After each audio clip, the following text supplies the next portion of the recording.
کا نعرہ تکبیر، نعرہ تکبیر، نعرہ رسالت، نعرہ رسالت۔ بس جی بیٹھ جائیں، اب تشریف رکھ، جلدی سے بیٹھ جائیں جی، آپ جو کھڑے ہیں یہ غلط کر رہے ہیں، ایک سیکنڈ سے پہلے بیٹھ جائیں، فٹافٹ فیصلہ کرنے میں اتنی دیر۔ لو جی ماشاءاللہ ٹھیک ہو گیا۔ اب آپ توجہ، بولے نہیں جی، اب بولنا سوء ادب ہے، بولے نہیں، بڑی مہربانی اطمینان سے بات سنیں۔ نبی پاک علیہ السلام کی جو محبت ہے نا، وہ انسان کے لیے زندگی کو آسان کر دیتی ہے۔ حضور سے پیار ہوتا ہے نا تو بندہ نفرت کرنی ویسے ہی چھوڑ دیتا ہے۔ حضور سے پیار کرتا ہے، ہرس ہوس لالچ ویسے ہی نکل جاتا ہے۔ جب حضور سے محبت ہو جاتی ہے، نماز پڑھنا، درگزر کرنا، درود شریف پڑھنا، قرآن پاک پڑھنا، دین کی خدمت کرنا، حتیٰ کہ جان دینا بھی آسان ہو جاتا ہے۔ نبی پاک علیہ السلام کی محبت انسان کو کبھی بھی پریشان نہیں ہونے دیتی، الجھنے نہیں دیتی، تازہ دم رکھتا ہے حضور کا پیار۔ شرط یہ ہے کہ محبت صحیح ہو، اصلی ہو، باطن میں ہو۔ یہ آپ کے ذہن کے اندر کبھی بھی کسی بدبو کو نہیں آنے دے گی، طبیعت کو تازہ دم رکھے گی، سکون میں رہیں گے۔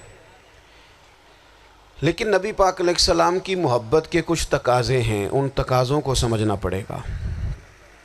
بالخصوص امت اس وقت جس جگہ پہ کھڑی ہے،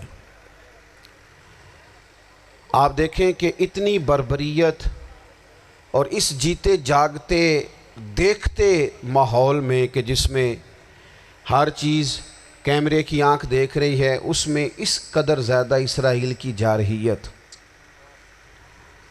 اس کے جواب میں دو تین تازیانے ہیں وہ سمجھنے والے۔ ایک ہے کہ میں کوئی جذباتی بات کروں گا، آپ اس کی تائید کر دیں گے۔ ایک ہے کہ پہلوؤں پر غور کرنے کا وقت ہے کہ اتنے کٹھن ماحول میں بھی اگر مسلم امہ کے لیڈر بیدار نہیں ہو رہے تو آپ کو پس منظر سمجھنا پڑے گا کہ ہم نے نبی پاک کی محبت کے تقاضوں کو نہیں سمجھا۔ حضور سے محبت ہے نا تو پھر نبی پاک کو تو سادہ طرز زندگی پسند ہے، حضور کو تو پسند نہیں ہے۔ اللہ کے محبوب نے تو دعا مانگ کے فقیری لی اللہ تعالیٰ سے۔ آپ کو پتہ ہے جب بندہ بہت زیادہ آسانیوں میں چلا جاتا ہے، بہت زیادہ اس کے پاس سہولیات ہو جاتی ہے، اس کا مرنے کو دل نہیں کرتا۔ خود نبی پاک علیہ السلام نے فرمایا قیامت کے قریب کافر تم پر جھپٹیں گے جس طرح بھوکے لوگ کھانے پر جھپٹتے ہیں۔ حضور کیوں، ہم تھوڑے ہوں گے؟ فرمایا